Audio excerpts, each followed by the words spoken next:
திரும்புங்கள், பரலோக ராஜ்யம் சமீபமாக இருக்கிறது. இந்த பூமியில் மனுஷன் வாழ்கிற நாட்கள் கொஞ்ச நாட்கள் தான். 70 வருஷம் 80 வருஷம், அதிகபட்சமாக ஒரு சிலரை பார்த்தீங்கன்னா 100 110 வருஷம் வாழ்வாங்க. அதுக்கு மேலே வாழ முடியாதபடி கூட மனிதன் மரித்து போகிறான். பாருங்க, சராசரியாய் இப்படியாய் ஒரு சிலர் வாழ முடியும்.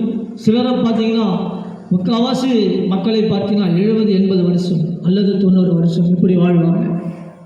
இயேசு நமக்கு நல்ல ஒரு கிருபையை தந்திருக்கிறார். பிரியமானவர்களே, மனிதன் வாழும் பொழுது அந்த மனிதன் சந்தோஷமாய் சமாதானமாய் அவன் வாழ வேண்டும். உலகத்திலே உபத்திரம் உண்டு என்று வேதம் சொல்லுகிறது. உலகத்திலே பார்த்தீங்கன்னா உபத்திரம் அதிகம். உலகத்தில் நிம்மதியாய் நான் வாழ்வது மிகவும் கஷ்டமான காரியம். காரணம் என்னவென்றால் மனுஷன் வாழ்ந்து கொண்டே இருப்பான். சடுதிலே பார்த்தினால் வியாதி, சடுதிலே பார்த்தினால் விபத்து, குடும்பத்திலே சமாதானம் இல்லாதபடி கூட, நிம்மதி இல்லாதபடி கூட மனிதன் வாழ்ந்து அவனுடைய ஆயுசு நாட்கள் குறைந்து போகிறது. அந்த 70 80 வருஷம் கூட வாழ முடியாதபடி கூட மனிதன் மரித்து போகிறான். பிரியமானவர்களே, நீங்கள் பார்த்திருப்பீர்கள். அதான் வேதம் சொல்லுகிறது, மனம் திரும்புங்கள். மனம் திரும்பினால் என்ன நடக்கும்? மனம் திரும்பினால் அவன் நிம்மதியாய் வாழ முடியுமா? நிச்சயமாய். ஒரு மனுஷன் பாவத்தை செய்து கொண்டு அக்கிரமத்தை செய்து அவன் வாழ்வானால் அவன் வாழ்க்கை குறுகி போகும்.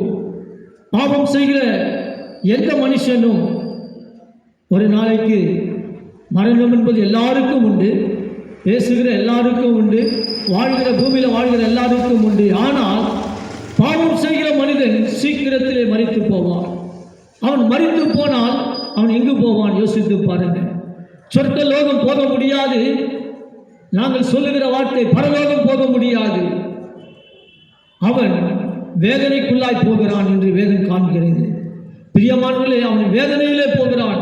அவன் அக்கினி கடலிலே தள்ளப்படுகிறான்.